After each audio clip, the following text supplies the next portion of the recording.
someone like me who wants to eventually get the OSED and the OSEP, do you think there's a order of importance with if you want to get both of those, like you think one should come before the other, or does it not matter?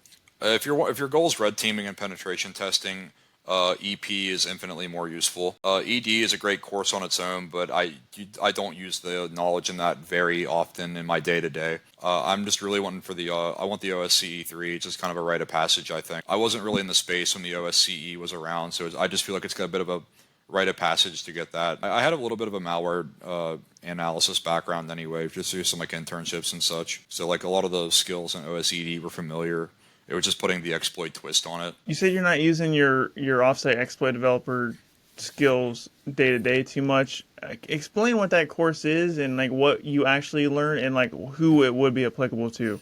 Yeah, so the offensivesecurity's exploit developer is like 32-bit Windows application exploitation. So you're taking a compiled 32-bit app and you're just kind of getting a buffer overflow on it. You're running analysis on it, and you're also going to be bypassing a lot of Windows mitigations built into like your memory stacks. So like if you do the OSCP, at least when you used to, there was a buffer overflow section where it would walk you through essentially attacking its application's memory and being able to get remote code execution on it. It's just that times 100, because now you have to get around all of the common Windows mitigations for that, as well as being able to identify them as well without any kind of source code whatsoever. So that app's focused more on like exploit research, exploit development.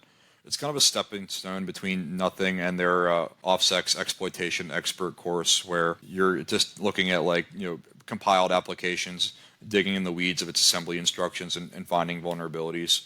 As a penetration tester and like a red team operator, very seldom do I hunt for like 0 days unless it's an application specific test. If I'm on an internal network and it's 1,000 hosts on like an Active Directory network, I don't have time to sit there and reverse engineer an app. I gotta find as much as possible, and that's just a lot of the time that's just off the shelf exploits and vulnerabilities, and just it can't be helped for the sake of time.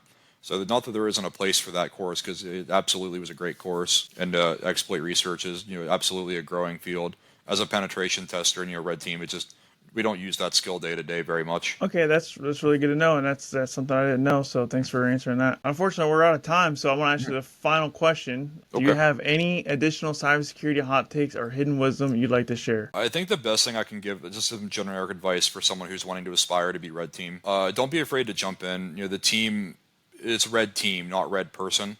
Don't be afraid to actually do things and ask your team to, hey, what do we do this exploit here? Because your insight might be pretty valuable. One of the best testers I know just started red teaming with us. He shifted from just doing like senior penetration tester work to like beginning red team, and like his knowledge wasn't like impeccable. It's just knowing how to spin it to be move intently, and just how to get a very stealth manner with it. So don't be afraid to ask questions, and don't get analysis paralysis. Don't be afraid to get caught, because we're just gonna get caught sometimes. It's just the nature of the beast. It's cat and mouse. You can't win every single time with that.